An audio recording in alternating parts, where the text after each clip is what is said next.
Hey everyone, thanks for joining. Today I'm speaking with Professor Wilfred Reilly. He's a associate professor of political science at Kentucky State University and the author of Hate Crime Hoax and Taboo 10 Facts You Can't Talk About. Hey, Will, thanks for coming on.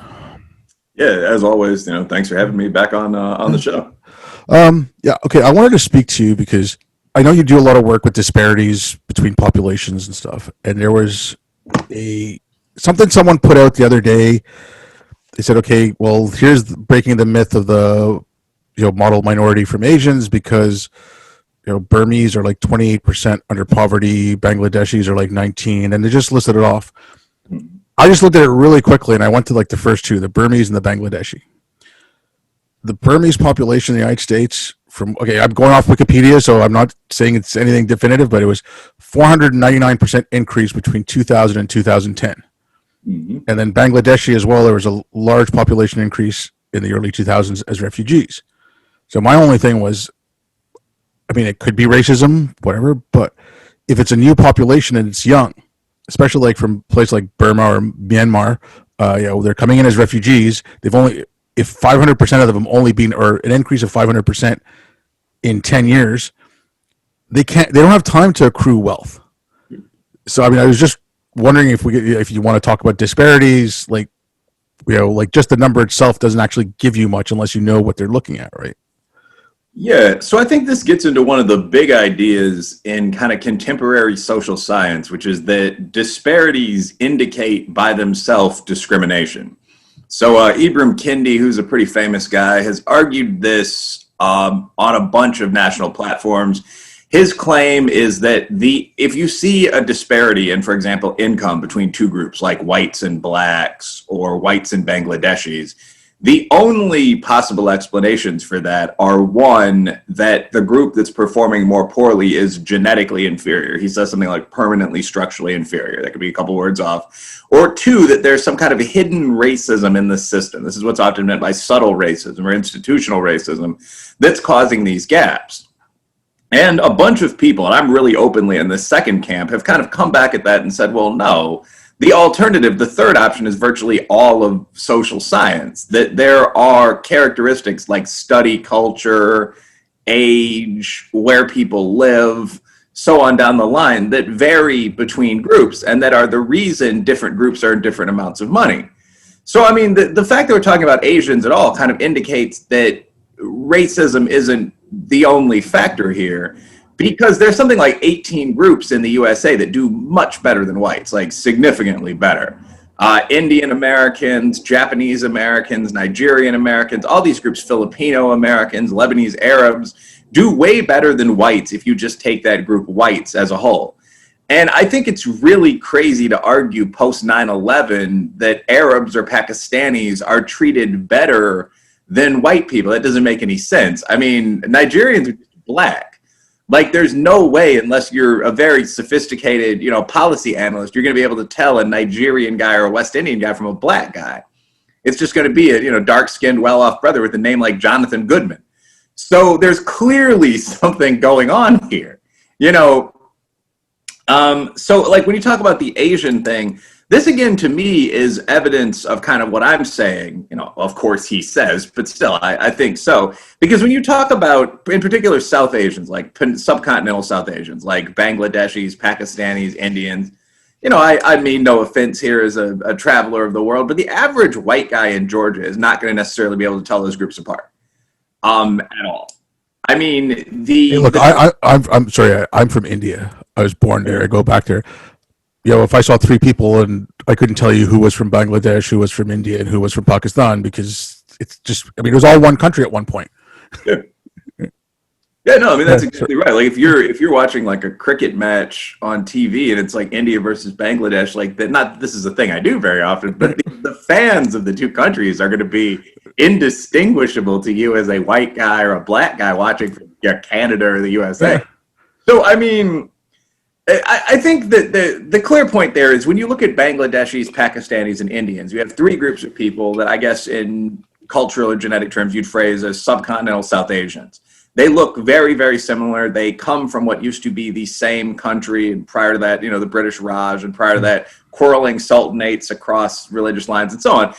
But they earn very different incomes in the USA. Bangladeshis, I understand, are quite poor. Tend to live in urban, working class neighborhoods. Own a lot of small businesses. Pakistanis have moved into the middle class, and Indians are the richest group in the country. Probably right behind Ashkenazi Jews, who prefer not to be separated off from whites, but like right up there. And I mean, that implies to me, because there's no difference in the level of racism that you would face as an Indian guy versus a Pakistani guy. I mean, that implies to me that what you're seeing is the effect of something else, obviously. I mean, higher starting social class at home, more of a chance to accumulate wealth in this country, like you said, which allows you to send your kids to a better school and get that improved educational result. I mean, so there's all this stuff that goes into that. I mean, it takes almost a religious belief to look at a guy from Pakistan and a guy from India and say a $50,000 gap in income, that's got to be racism. That doesn't make a whole lot of sense. Yeah, I mean, the India-Pakistan thing and even the Bangladesh thing, I mean, again, I don't study this, but if I had to take a guess, if you looked at Pakistan when people started coming in, I'm going to guess that immigrants that came in before the mid 80s to like about 90 would do better than the ones that came in after that. And just because of they changed the education system in Pakistan in the early 70s, and it went from a British-based education system to an Islamic-based one. And then starting in 79, Saudi and Iran started pumping money in there to put in more madrasas. So it got more and more Islamic education. And Bangladesh, I mean, since they were a country, they've had like floods and whatever afterwards, but they've also gotten more and more religious. So I think the immigrants who are coming here don't have the same starting basis of India, because India kept a British-backed education system. And I think that does have a difference. I mean, someone who goes to, lives in an Orthodox Jewish community in Manhattan. Like, I've spoken to a couple of ex-Orthodox Jews, and when they left the community, I mean, they didn't even know how to open up a bank account.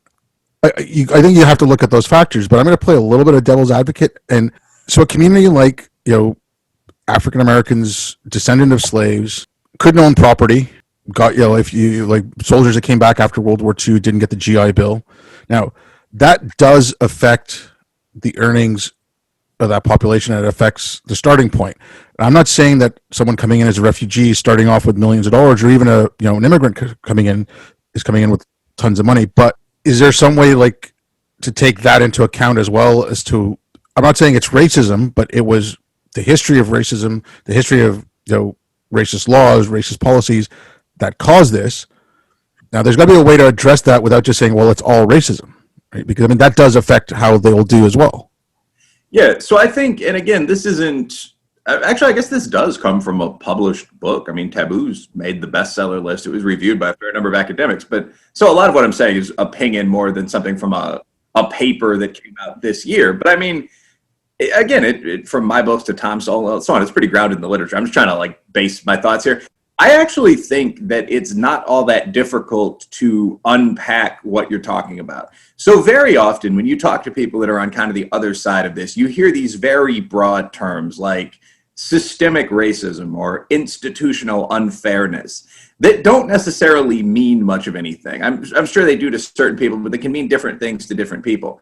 And I think from that kind of quantitative perspective, it's important to, and it's not that difficult to separate this into kind of more coherent categories. So for example, I don't think anyone would dispute that past racism has affected African American. So if you look at whites versus blacks, just two groups that in my opinion have very similar cultures here in the USA. I mean, I don't necessarily think you find that immigrant study ethic in either one in a lot of our states, but long-term Americans, patriots. If you look at whites v. blacks, the primary reason that there is a wealth deficit for black people is that black people weren't as able to access wealth until pretty recently, say 50 years ago. And I will say, by the way, that wealth deficit is often presented in a misleading fashion. I think we're going to get there a lot sooner than a lot of people expect. What that basically means is the average white family owns a cheap house, and the average black family doesn't yet. There's still a fair amount to pay off on the primary property in the family, or you might live in a nice rental property rather than a cheaper home, something like that. When you say that the average white family has $110,000 in wealth, you don't mean that they're $110,000 worth of gold bullion or stock certificates, something in the average house in South Dakota. That wealth is the house itself and the truck out front. The only difference between the average white family and the average black family is that there's still a substantial amount of the mortgage to pay off for the black family. So I think that means something a little different from what most people think it does. But nonetheless, something like that, the wealth gap, or the higher percentage of African Americans in what's technically poverty housing. Yeah, I mean, that's almost entirely due to the past. So that's one element of what someone could refer to when they refer to systemic racism. Another element, and I think here you're getting onto iffy, almost nonsensical ground, is cultural mechanisms that developed often for both blacks and poor whites when the ethnic groups in the USA were in conflict that are often negative. So if you look at the black community, there's no denying that there are some problematic cultural issues. I'm not going to leave whites alone on this either. If you look at a lot of things from ODs to suicides, I mean, whites are definitely holding their own, if you want to use that term. But in the black community, I mean, three obvious problems. The black crime rate for violent crime is about 2.4 times the white crime rate. You can see that every year just by looking up what's called the BJS, Bureau of Justice Statistics Crime Report. I believe 2019 is just out. 2018, which came out in 2019, maintained this pattern. It's been the case for decades. Two, there's a very high rate of family instability in the black community. The out-of-wedlock birth rate, what used to be called the illegitimacy rate, is 72% for African Americans.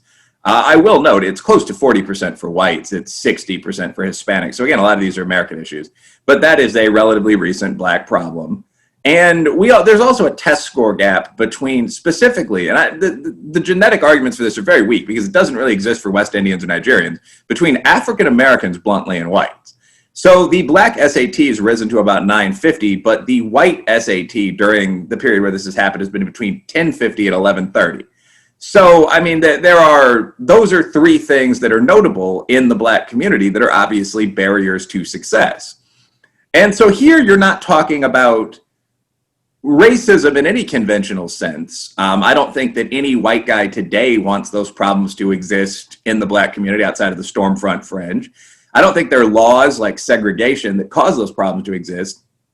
I think that a combination of things, racism in the past, conflict with the whites outside of racism. I mean, being raised in sort of that Southern warrior culture for a lot of African Americans, an entire book called Black Rednecks and White Liberals discusses this, and also other factors like welfare. A lot of things were responsible for these cultural issues. But anyway, so you've got those cultural issues. And again, I'll openly say you have very similar ones in working class white communities, Hispanic communities. But that's another thing that's meant by systemic racism that's often a little misleading. So you've got past racism, you've got cultural stuff. And finally, some people use this term to refer to alleged contemporary racism, like the idea that cops are committing a form of genocide against black men. And very often this stuff turns out to be bullshit, frankly. I mean, the total number of unarmed people, we talked about this once, long conversation. Total number of unarmed brothers killed by the police last year was 14. It was originally listed as 9. So I think that when you look at all of this combined, this is kind of, I'm a rambler, so this is my last sentence here. But I mean, you can find, of course, past racism played a role. And if we're being honest, so did the cultures that developed among working class isolated groups fighting one another, in particular, in many cases, in the African American community. And then you can look at the claims of contemporary racism. I don't think the argument for contemporary racism, once you make a basic mathematical adjustment for affirmative action, is very strong.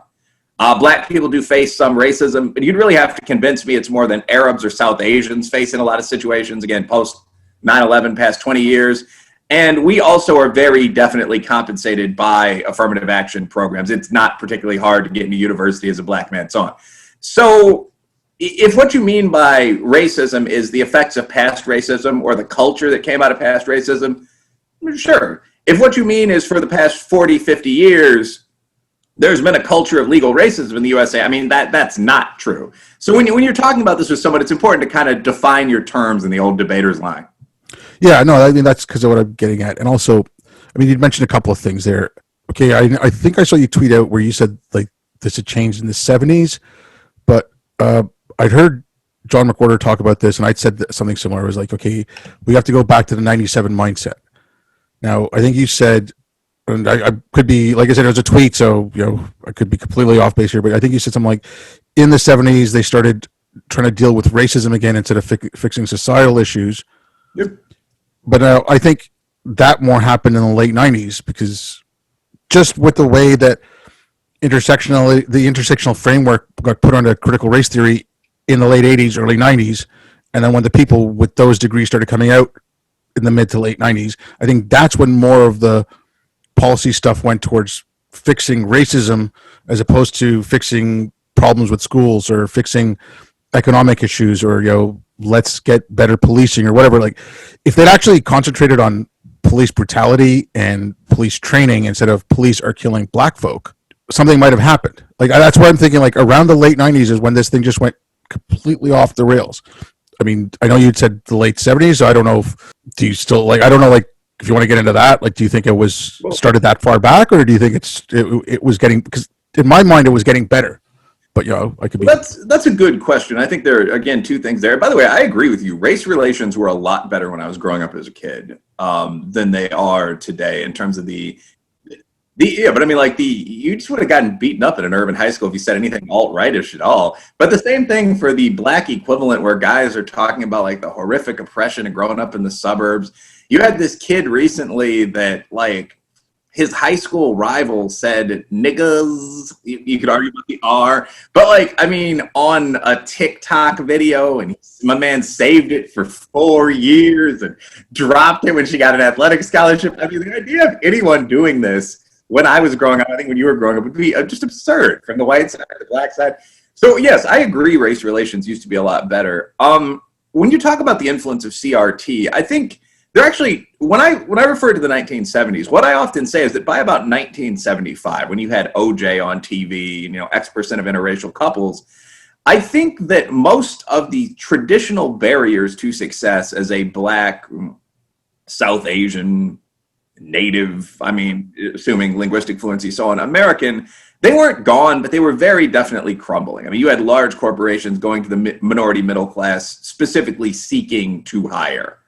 I mean, I can't imagine in a northern state there were still any restrictive covenants in place at that time at all. You could say 1980 if you want. But the thing is, that's 41 years ago. So I guess that's what I'm saying in terms of when did we have a chance to get past all this? Maybe retrain the police or consider a one-time reparations payment, but move forward. I'd say that was that point. So, I mean, we desegregated in the USA in 1954. It's worth noting the South fought that for close to 15 years, but the North had already largely desegregated in urban public schools. I mean, people went to school in their neighborhood. But I have a picture of the football backfield for my old high school in like 1926, and it's a black guy, what I think it was a regular white guy, Italian-American guy, Native American Indian guy. So, I mean, we had gotten, certainly by the 50s, we'd gotten to that point nationally. We'd forced it on the South. 1964, we passed the Civil Rights Act. So, technically speaking, racism is illegal in the United States. People often almost forget this. It's civilly illegal and in some cases criminally illegal to be a bigot, at least in hiring. You literally can't, if you have a Mexican family that owns a restaurant that serves only Oaxacan Mexican dishes, you can't exclude whites or blacks. That dates back to 1964. Since 1967, we've had pro-minority affirmative action in place in the USA. So I'd give full school integration to 1974, 75. That's another 20 years. But by that point, 45 years in the past, I think that most Americans did kind of want to move forward with this. I mean, when you think about what was going on historically, I mean, we were out of Vietnam at that point. The Byrd-Johnson rivalry would begin in a couple of years. We're not talking about, cavemen. This is a relatively modern period that's now, because this has gone on so long, a good period of time in the past. So, and I guess what I'd say if we're putting together a time frame is that for a while, that's pretty much what we did. Actual racism was pretty severely sanctioned. I remember my uncles talking to me about some of the stuff that people were told in the business world, not only about race, but about the treatment of women. You started seeing women enter pro sports locker rooms. That was fully common by the 1990s. There were a few silly scandals, that kind of thing. I think by the 90s, this is when you saw the colleges start producing the generation of people taught by the radicals of the 1960s and 1970s. So this was kind of an ironic backblow effect. And your question actually illustrated it really well. I hadn't thought too much about this. But when you look at some of these professors like Ward, Churchill, Bell Hooks, so on, that had been, who's the guy in Chicago that was a terrorist? Hoffman? Yeah, maybe it's Hoffman, but he was literally a weatherman. And yeah, it was Abby Hoffman, wasn't it? He was the Weather Underground? Yeah, I mean, that's unbelievable. Was it Abby Hoffman? Let's look this guy up. I'm going to look up Chicago terrorist professor. I bet there'll be a quick professor. Bill Ayers. But I mean, like, we're just reading through this. William Charles Ayers is an American elementary education specialist. During the 1960s, Ayers was a leader of the Weather Underground that opposed U.S. involvement in the Vietnam War. That's one way to put it. He's known for his 1960s radical activism, but also for his later work in education reform and on curriculum and instruction. And then I'm not going to read the whole thing, but in 1969, Ayers co-founded the Weather Underground, a self-described communist revolutionary group. Yeah, that's all it needs to be said. Get a rope. But anyway, I mean, so weren't they the ones that came out with white skin privilege? Yeah. Wasn't that the Weather Underground? They were one of the first groups to say this. Obviously, for the record, I don't recommend lynching Bill Ayers, but the government should hang people for reason. Anyway, but yeah, so when you have people like that in positions of power. And of course, Ayers, I mean, no one's in fact going to do violence against him. He's apparently done some good in the study of, higher education. But this generation of 60s radicals that went directly back into academia, this is also what happened to many of the feminists. If you look at what happened to the second wave, early third wave, they started teaching kids. And so you're probably right, that's like 96, 97, that you get the first full-fledged generation of people that had been raised under this stuff. And yeah, this is when critical race theory starts. I'd have to go back and look at when Peggy McIntosh wrote, but I mean, you had Kimberly Crenshaw, you had... Well, okay, if you want to look at critical race theory like that, it was Bell's, I think he wrote his first book, because I know he's doing legal scholarship, but before that, like, I think his first thing on critical race theory was 73, then his paper serving two masters was 75 or 76, then you had McIntosh and Hills Collins and, Crenshaw writing in the 80s, and it was in Crenshaw's paper, mapping the margins, that she wrote right at the end that you needed to put identity-based politics for people of color, and she applied postmodernism to it, and then she said, okay, you have the critical race theory. So she put that intersectional lens onto critical race theory around that time. Yeah. And that's when it became like the engineering of critical race theory. Like, engineering is to math is what intersectionality was to critical race theory type of thing. Like, it became an applied social science at that point. Yeah, it's worth noting, by the way, that intersectionality is a really, really simple idea. I mean, we both know how to run standard multivariate regression models. I mean, what that means is you have a variable for race, one for sex, and one for orientation. So it's not actually rocket science to say that the combination of your race, sex, and who you like to sleep with can affect your outcomes in life. What a quantitative political scientist would say is soak in your social class, religious background, whether you're from the North or the South, urban, rural, political party, IQ, attractiveness, fitness. So this is a very simplistic way of looking at human affairs. This isn't actually some extraordinarily brilliant idea. I mean, at the most complex level, it's just an interaction term between race and sex. So, I mean, I also think because so much of this happened in that kind of non-quantitative grievance studies space, it's really gotten sort of a break. I remember Andrew Hacker was one of the people involved in this. He did the famous experiment where he asked a group of white kids, white dudes in Queens, by the way, I don't know if that's the best sample, but he asked a group of white guys how much they'd have to be paid to be black, and the average answer was $50 million. And for my graduate dissertation, I actually redid this, but I didn't just ask white people. I asked people in all groups. First, I mean, do you find there to be validity to this question? Is this a choice you would make? But I mean, if this is a thing that were possible, if this is a thing you would do, what is the amount of money you would demand to change your race, your sex, your sexual orientation?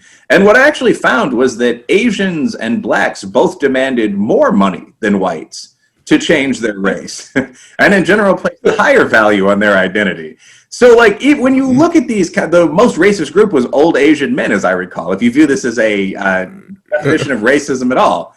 And the comments that people made, I had a qualitative section of the paper, and I mean, black guys openly said, we have stereotypes as well. I think of whites as, poor dancers, poor lovers. I think of them as worse athletes.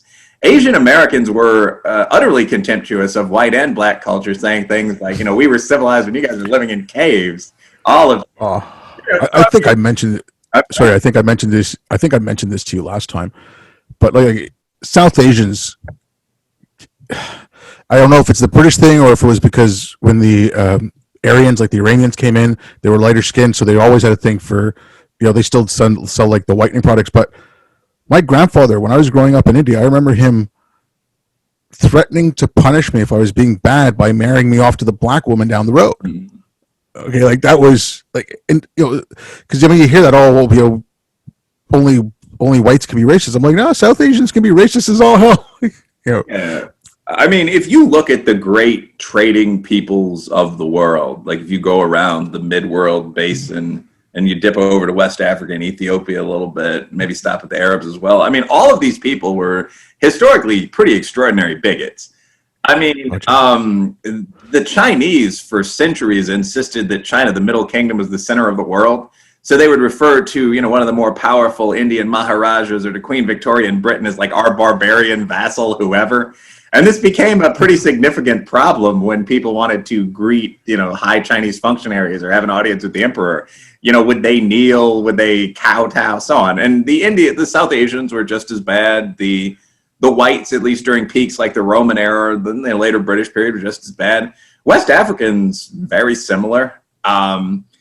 Egyptians. So yeah, I don't think that racism, at least in the sense of feeling your tribe is better than all other tribes, is a white characteristic at all. But I mean, I guess I got into this just by saying that a lot of the stuff that's often trotted out is that we're brilliant quantitative scientific theory, like intersectionality, white privilege, for example, which is one of about 40 privileges people have, including class, quote unquote, pretty privilege, so on.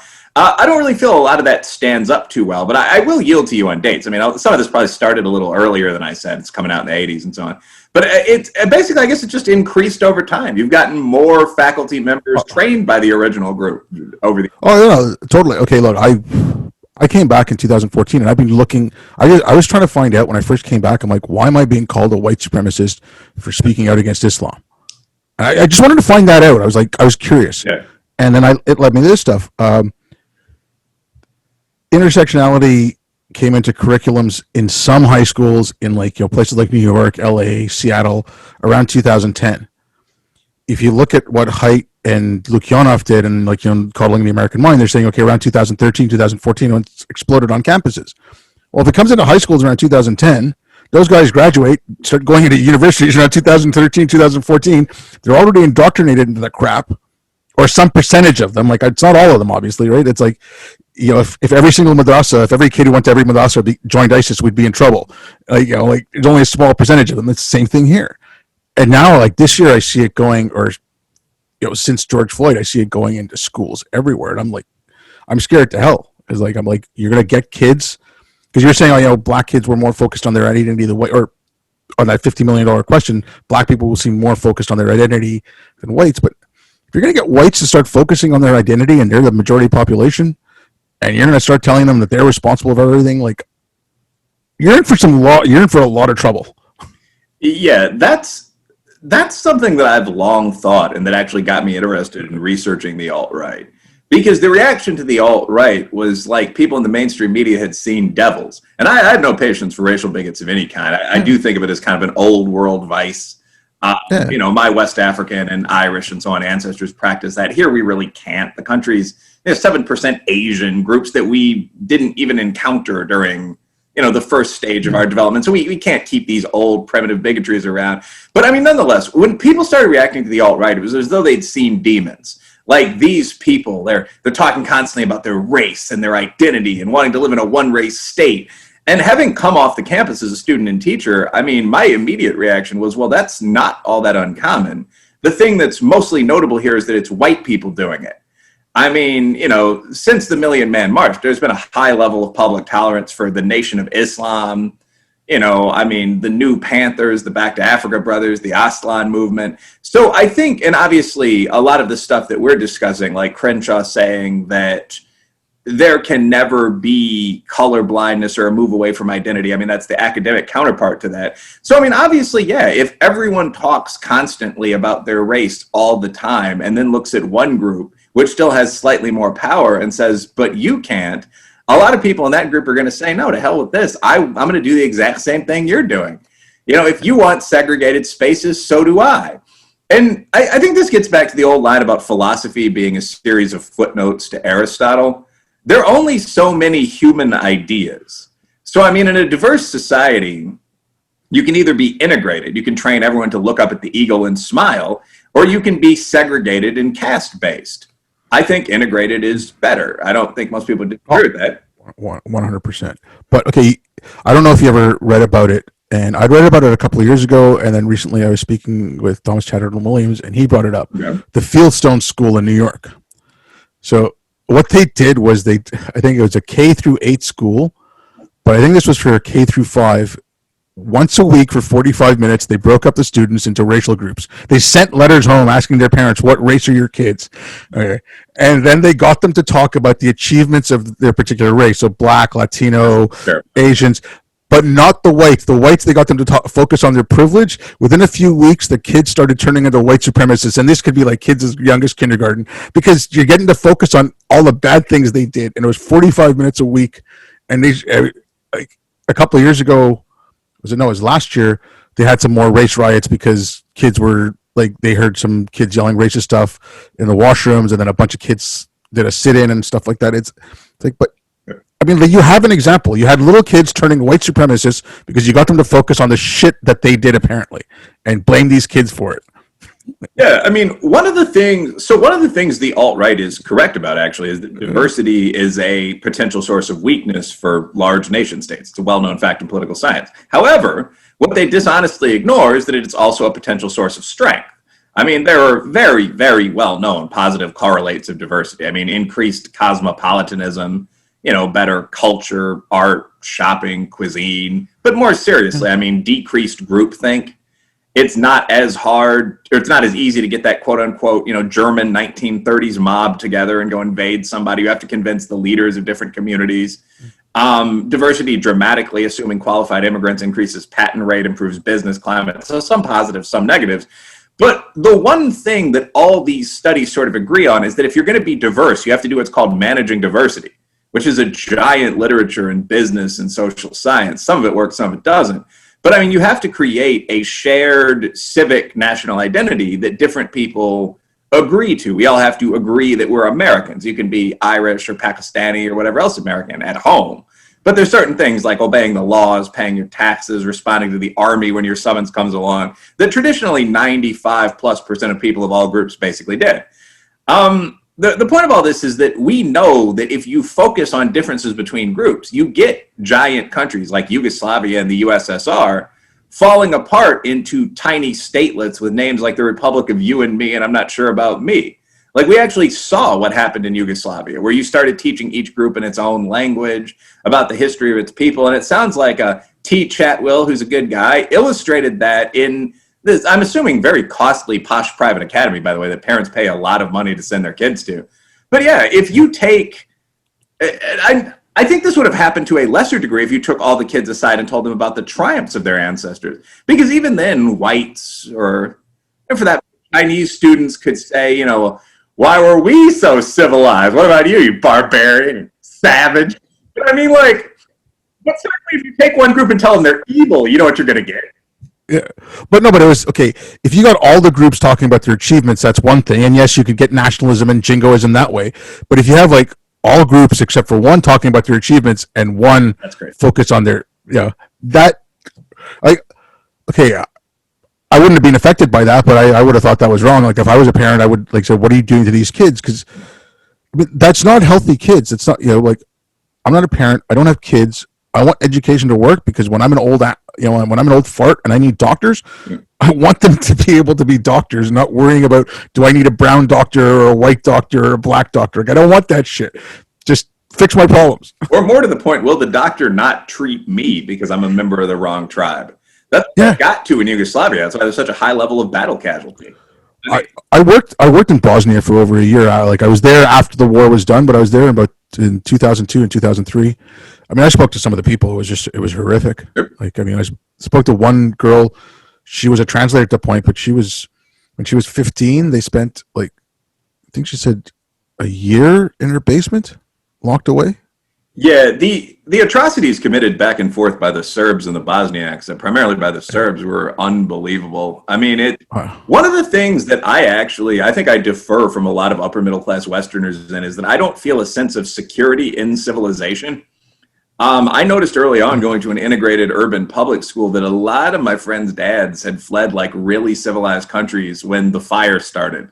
Like, I mean, people were from Cambodia, Vietnam, Eastern Europe that had been conquered by the Russians. We had an Afghan kid. And I mean, they were all just talking about their countries like, yeah, we used to live in, downtown Tehran. And it looked a lot like this in Chicago. And then it didn't one day, unexpectedly. Always have gold packed. And it was like, yeah, okay. But there's an element of truth to that. I mean, America has been shielded by our oceans and large population and so on for a long time. So we forget how real this is. And we engage in a lot of stupid playtime during the spring over here.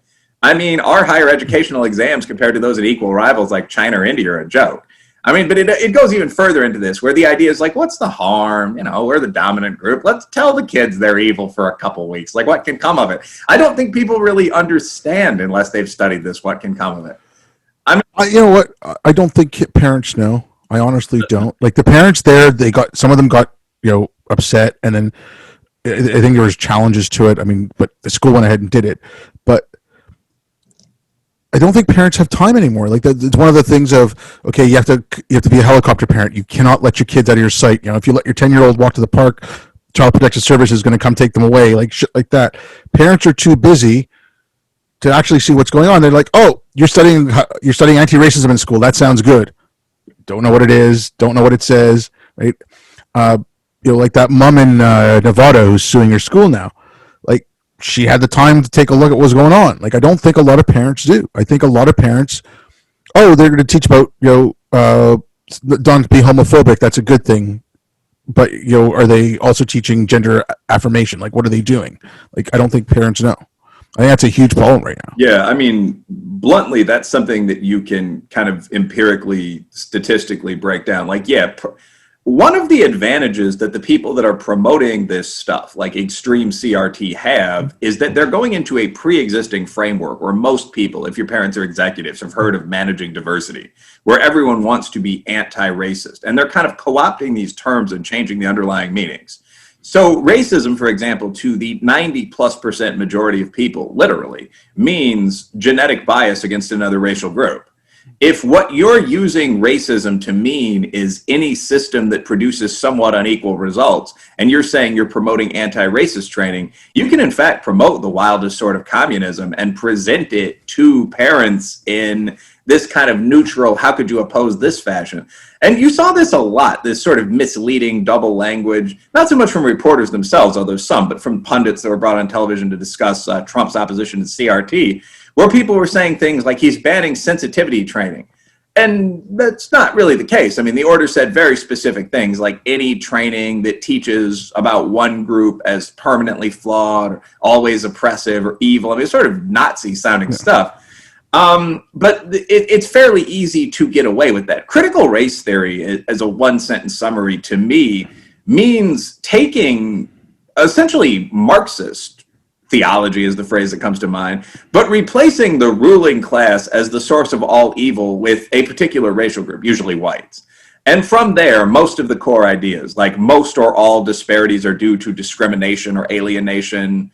What else would you say? That fair, facially neutral looking systems are in fact set up to oppress. All of it's pretty much the same idea. Like CRT is just every system in society is set up to benefit whites. Yeah, I mean, I looked at it and I was like, okay, instead of trying to control the means of production, they're controlling the means of production of culture. Mm-hmm. Like, they just went like, okay, we're going to take care of over everything by, well, I mean, whatever, Gramercy or whatever the guy's name is, said it, the long march to the institutions, right? I mean, that's critical theory. It's not critical race theory, but okay, like I said, I find it scary now when it's going to schools because I'm like, okay, it's coming around the corner into the final sprint. Like, it's no longer a long march. It's like, well, I think that the question with a lot of this, I wonder what, as someone who's dated a bunch of urban Catholic girls in high school, I wonder what impact, if any, teaching theology in school has. Like, I didn't notice most of them graduated from schools with names like Rosary as drug-free virgins. So I think that there's an element of children are often taught nonsense when they go through their country's educational process. I mean, you've talked about some very strict traditional madrasas in Pakistan and so on. And some of the nonsense that we're teaching now seems to be this CRT stuff. Disparities are all due to discrimination. White privilege is real. Cultural appropriation is real. But as you actually look at white and black kids literally putting on each other's clothes to go to parties and so on, you wonder, to what extent do any of them believe this? I mean, in the era of, Ben Shapiro videos online and, obvious critiques of this on 100 podcasts like yours, I mean, will kids actually fall for this? See, I mean, with the madrasa thing, no, they don't all go join ISIS, but enough of them will join the Muslim Brotherhood, which is like a political version of it, and then enough again.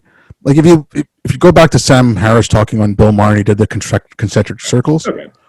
Like the conservative ones, I mean, I think it's in the UK, 98% of UK Muslims want homosexuality criminalized. Really? So these people aren't going to join ISIS, but this is coming out of some of the faith-based schools. These are people immigrating to the UK from Pakistan, Bangladesh, wherever.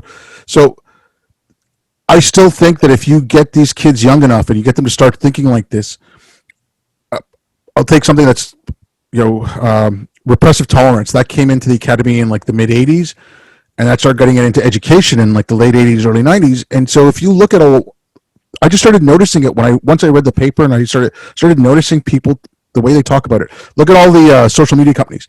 Their censorship is based on harm. The harm that the words can cause. That's repressive tolerance. So the kids might not, go along with the 100%, but they take in enough of it that the censorship now, the free speech now, well, okay, I'm free speech, but if it offends someone, or it might harm someone, you saying only biological women or women is going to harm the trans community. Like, so these ideas seep through. So even if they're not full on ISIS, like coming out of these woke madrasas, they are taking some of it in. Because, I mean, kids are sponges. They're going to take some of it in. If parents can push back, if parents don't have the time, you mentioned single parent households.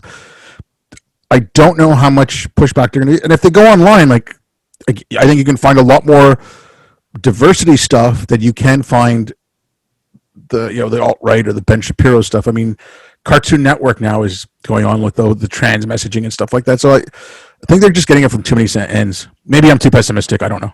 No, I think it depends. So I think you do have a point in that what you learn in institutional educational settings very often kind of shapes your background perspective of what the world is.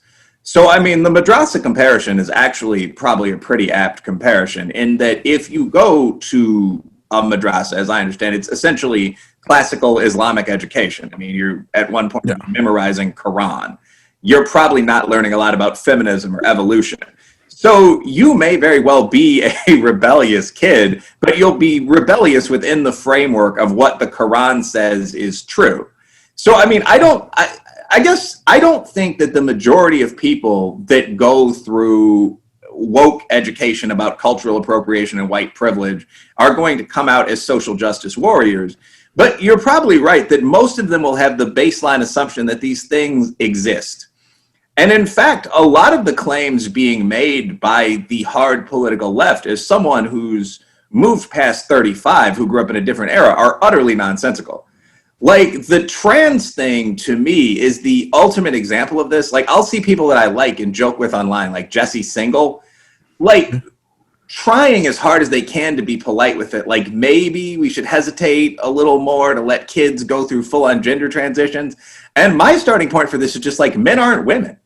Like, they're biologically male and female are very different things. That's true at a chromosomal level. It's true at a gametic level. If you're looking at mammalian sexes, you can either produce like many small gametes or a few big ones. None of this is disputed. It's just biology. And this is the same thing when you talk about a lot of this other stuff, like, is IQ real? Like, bro, yes. I mean, I don't think that black, white, Asian gaps are primarily genetic, but yes, you can give someone a math test and figure out roughly how smart they are. So, I mean, I think that there is some risk, and you said this correctly, in the sense that having this stuff as the baseline for education, as Islam is the baseline for education in Afghanistan or tribal Pakistan, means that it creates the starting assumptions people have. You're starting from the baseline that there is systemic racism in the USA, and then people have to convince you there is not. Whereas a traditional educational system would start you from the baseline that America is a reasonably fair society, which it is, reasonably. And you could then be convinced of sideline prejudices against blacks and so on. And actually, when you mentioned Gramsci, this ties directly into the Gramscian ideal, which is if you want to convince people of radical or nonsensical ideas, what you do is seize the means of control of discourse. It's not that important that you control farming or industry or war or even religion. You have to control, at the time he used the term, the radios, the broadsheets. I mean, today, television. You know, if the cartoons are telling kids they're 18 genders, that has a deep soft power kind of influence.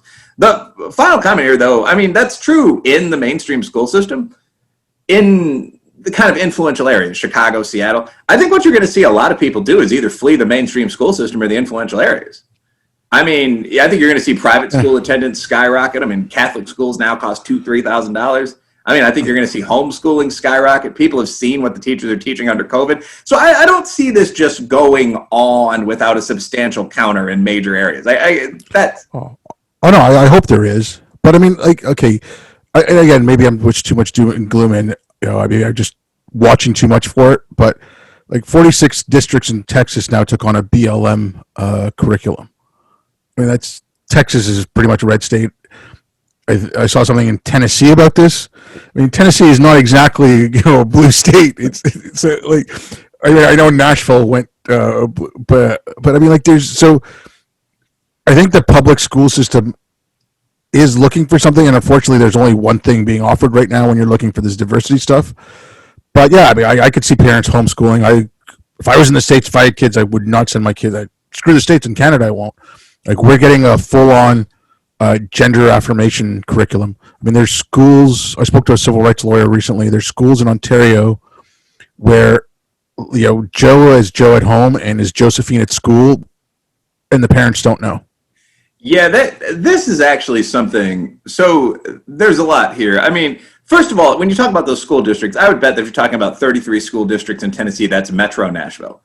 Like, I will say that this is probably going to be something that exacerbates the red-blue state divide in the USA without having too much of an ideological impact on diversity or discourse overall because of where it's going to be located.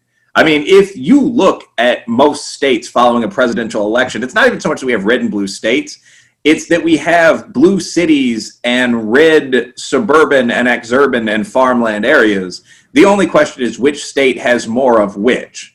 So in Tennessee, I mean, what do you have? 300 school districts of the size of Kentucky, 370. I guarantee you the other 347 are not planning on, rehoming their old curriculum and incorporating, gender affirmation theory into it. So I think you'll see this fairly concentrated. I don't think you'll see this in the private schools. But I mean, the reason this matters, though, is that there is a pipeline between good schools and urban areas and the next round of discourse. Like, if I had to define discursive culture in the USA, I'd say certainly the university, the campus, the media, mainstream media, broadcast media, but I'd say the NGO sector, the giant charities like the SPLC, the ADL. So even if you only have a small number of these people, I had a conversation with James Lindsay, and I like James Lindsay, but I wanted to see what the factual basis was for some of the things that he said. He was interviewed by me and Pete Turner. And we asked, like, what percent of college degrees actually are in these fields? And Lindsay was like, okay, score for you guys, it's like 2.8%. But almost everyone in those fields then goes into, you can track this, they then go into certain sectors like HR, where the influence of those fields are journalism, communications. They're like 5 fields of employment that roughly correlate to common majors that people in the grievance studies fields are going to go into. So they end up having a very significant effect. If you have an entire trading floor with 50 white and black and Asian guys cracking jokes, and then you have one person in HR that will fire anyone that goes over the line when it comes to gender, you've got a woke workplace, whether you want it or not. So, I mean, I do think it's problematic. I also think, though, if you are working at the C level in industry in Kentucky, this is going to have very little impact on your life. So this probably will, in fact, further exacerbate this sort of discontinuity in the country where people don't even know what the hell other citizens are talking about. I've started asking, last thing, but I've started asking people when I'm just having a friendly conversation, like a cocktail party. What I used to ask as a debater, which is, man, can you define your terms? Because so often people are using something in a sense that I would never have used it, like rape to mean pleasant sex while drunk. and coming up with these horrifying figures like 30% of women have been raped by the end of college. And obviously, like virtually anyone else, I significantly and brutally oppose rape. But when you hear that, it's sort of, you now unfortunately have to ask, what do you mean? That's what I think woke education will exacerbate. I don't think that the majority of the kids coming out of the elite private schools will end up woke per se. But I think there's definitely, as we saw with diversity in business, there's a plan to implant this in the culture for a long time. Yeah, that's like I said, that's what scares me. That's just, there's too much of it from too many angles, and it's the people, like you said, the people in HR. It's the middle management that like having meetings. These are the people. That's a great definition. Yeah, but look, I don't want to keep you too much longer. If you got any last things to say on like how to look at population differences, or like what people should look at instead of just believing statistics, let you go. Well, I'm actually a big advocate of believing statistics. I will say, I thought about this the other day. I think a weakness of the right and the business center is that while the left doesn't take statistics seriously at all in the era of, my lived experience, I do think we are too inclined to take them as absolute. For example, I was looking at some IQ data the other day, and like some of the Black African countries, I think Gabon, and some of the white Eastern European ones, like Chechnya taken alone, had IQs of, as I recall, around 70. And I remember looking at this and feeling superior for half a second and then saying, there's no way that's true. Like, what's the average number of years of schooling in these countries? Like, what's the tested score for the people that have gone through 12 years of education? And you can find that, by the way, and it's 20, 25 points different. So I do think it's important when you see something like test score rates for children in Harlem or West Virginia holler, not just to say, well, they need to work harder, and to take that data at face value. Obviously, there are clear, convincing limiters on a lot of statistics. But with that said, I think that our approach to statistics is better than the alternative, which is saying we need to unpack that a little, but that's just bull. And from that starting point, I guess the point that I would make about group differences is that group differences are not a perverse deviation from the norm. Group differences are the norm. Throughout virtually all of history, it's been very, very rare for two powerful competitive groups, Britishers, Nigerians, and South Asians at the same point in history, to test identically across the same set of metrics. And the same thing is true today. There'd be no reason to expect the majority of Italian chefs to be Norwegian or to be Black. So when you see differences, certainly consider that racism might be one reason for them, but also think about what else could explain them. The example I always give when I speak to small groups for the first time, college campuses or high school athletic teams, is there's an income gap of about 17% between whites and Blacks, and this is universally attributed to racism. What do you think could cause that? And the first answer I hear is invariably, well, racism. I mean, like you said, what else could it be? And then you start looking at things. I mean, the average age for a Black man, the majority of breadwinners today are still males, is most common age. Actually, there's no reason to exaggerate this at all. But the modal average for a Black man in terms of age is 27, white guys 58. Just adjusting for that knocks a huge chunk off the gap. Okay, when you say modal, because most common age for a white guy is 58, Black guy is 27. And Pew Research uses that statistic a lot because it sounds so dramatic, but even just the mean, the gap is multiple years, like more than 10 years between Blacks and some white communities. The average age for American Jews is over 40. So you adjust for age, you have to adjust for region. Far more Black people live in the South, where if you're looking at Mississippi or Arkansas, there's not a giant Black-white income difference, but where everyone earns much less than they would in Manhattan. You have to look at test scores. There may be an element of class that ties into that, but it's just plain and obvious that if you get the Asian average SAT of 1181, you're going to do better than if you get the African American or Native American average of around 950. That's a 230-point difference. There are only 1,600 points on the test. So all of this stuff has to be taken into account before you can say with any degree of confidence that gaps represent anything other than luck or differential performance. And again, the most successful groups in the USA are primarily East or South Asian. I mean, Indians, Chinese Americans, Japanese Americans. So I guess when you look at a difference between groups, or at really anything else in the sciences, be prepared to explore and think, and don't automatically default to your religious explanation. That'd be my last point. All right, well, thanks again. That was great. Thanks a lot for coming back on. And thank everyone for listening.